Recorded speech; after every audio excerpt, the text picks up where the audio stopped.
Welcome everybody to the Seaspan Open House for 2026. We're really excited to welcome 6,000 of our coworkers, family, friends, and everybody to see all of the great things we do here at the shipyard. It's hard to explain building a ship to people. You need to see it up front. I came here not really knowing anything, but it was just cool to learn about what everybody does. It's like a huge area and there's so many people that contribute to that. I don't know a lot about what he does, so it's kind of nice to see the fruits of the labor, I guess. Say hey! Say hey, This will be the first year that people really see the polar icebreaker, the red steel, and the thickness of it.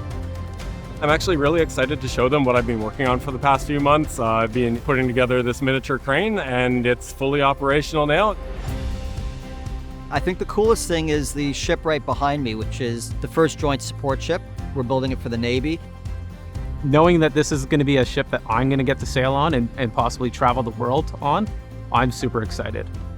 I hope they know and realize how much the Navy really appreciates their hard work, and we're looking forward to receiving the ship.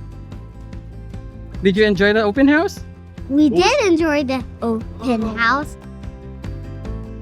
I guess I'm most excited to see them bring their family into what they are dedicating a big part of their life to, and seeing it grow every year is just overwhelmingly exciting.